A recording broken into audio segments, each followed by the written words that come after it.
Dr. Kirk Eriksen is back. We had him on last week. We talked about child car safety and some tips on keeping your child safe. We previewed child spinal health.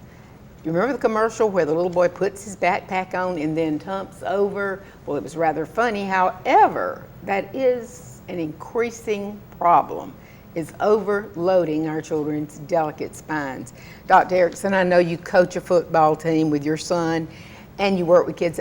They can have very serious injuries, and sometimes even slight injuries can cause problems later on. Absolutely. And you know, you were talking about backpacks, and I guess we'll start with that. You know, this is an issue that I know you and I can't identify with, because when I was a kid, I didn't remember anybody having a backpack. No, we didn't know what it was. Absolutely. And you know, clearly the guidelines say that a backpack should only weigh 10 to 15% of a child's body weight. Now that's kind of a joke when you see what kids are doing, and even my own 11-year-old son, I have to constantly deal with him on that issue.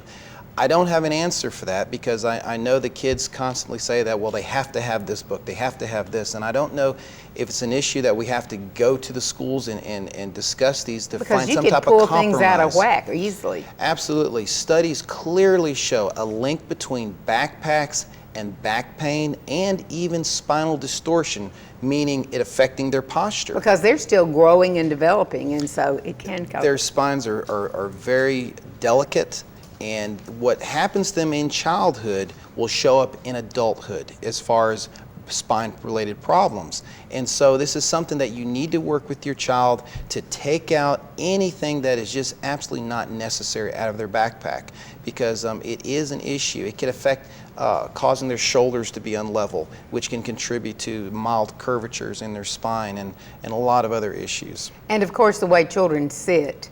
I know I saw a little girl sitting cross-legged on her legs, and it didn't bother her because I'd have been dead. I had to come to you the very next day if I'd have done that. But that is not good, sitting in a chair on your own legs, because you can create problems. Well, if we think of our spine, think of it this way. Keeping everything in proper balance is always a good idea. Even with adults, I tell my male patients all the time, quit sitting on your wallet. They come in with a wallet this thick and they sit on this, and it tilts their pelvis, and they wonder why over time it creates problems. And the same thing with young girls who like to sit on their ankles and cross their legs. This creates imbalance, and over time this will show up as a problem. So always try to think of keeping everything in proper balance where you're sleeping with your pillows. Make sure your pillows have your neck supported properly. When you're laying on your side, have the pillow bunched up so that your neck is not laying tilted. These things will prevent a lot of problems. I guess you could call this spinal hygiene. Now, and we think about children, because children sometimes flop over on their tummies. They can lay, I cannot any longer sleep on my stomach, because as we get older, our necks just won't adjust. But we need to watch children. It's good to even have them a proper pillow. Absolutely. And you know, you brought up a good point about sleeping on their stomachs. Children and even some adults are very bad about sleeping on their stomach, but to sleep on your stomach you have to twist your neck so you can breathe. And you're talking about putting your neck in a severe distortion that if you stay there too long, also can aggravate the muscles in the joints as well.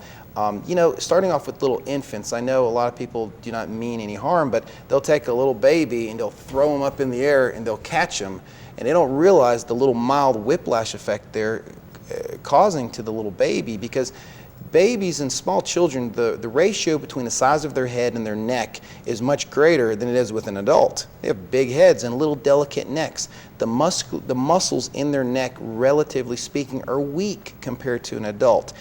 The developmental anatomy, the way the joints are shaped, the ligaments and the movement of the joints is much different than an adult. It's very, very delicate. It's very easy to cause a misalignment and to cause problems. So you have to be careful. Now, you actually adjust very small children if they're having pains.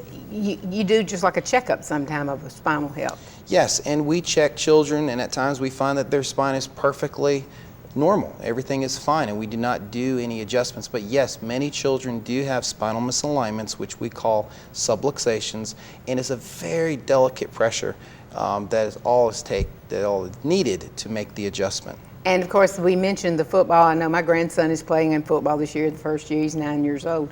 they can get tackled or get Yes. injured. They need to have their spines checked to make sure that everything, you can't tell them they can't play, or because I would probably say Yes. that if I cringe every time he gets tackled. Well, yes, and as coaches, we try to teach safety. We teach them proper tackling techniques and blocking techniques, keeping their head up. And when I was a child, we were taught to tackle with our face mask, and of course, we do not teach that anymore. Thank goodness. We teach them to turn their head and tackle with their shoulders. But the reason why I'm a chiropractor is because of football and car accidents. I had severe football injuries and car accidents, which I kept playing, but I had a lot of problems that the only way I could continue to play was to see a chiropractor. So, And when you did, you said, hey, I feel so much better. yes, and that's what led me to become a chiropractor. Hey, that's a good story. Certainly, we want our children to have a full active life, but we need to be careful, as you mentioned last Friday, that we properly put them in their car seats. Yes. Up until the time they are 12 years old, they should not ride in the front seat. And Yes. airbags can be devastating. I know a lot of people, I'm just going to run down the store, they put a little 5-year-old in the front seat, the airbag deploys if they had an accident. One grandmother just hit the curb and her child was killed, her Yes. grandchild. When I was going through postgraduate training on spinal trauma, at that time they said that a airbag was the equivalent of taking a punch from Mike Tyson. And so it is, it's quite a jolt. Okay, if you would like to know more about some of this, Dr. Eriksen, when time permits, will be willing to even speak or consult, maybe with a club or an organization on spinal health.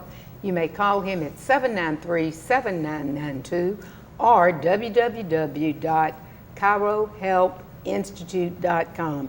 He has books. He's also authoring another book right now, teaching chiropractors some of this wonderful technology.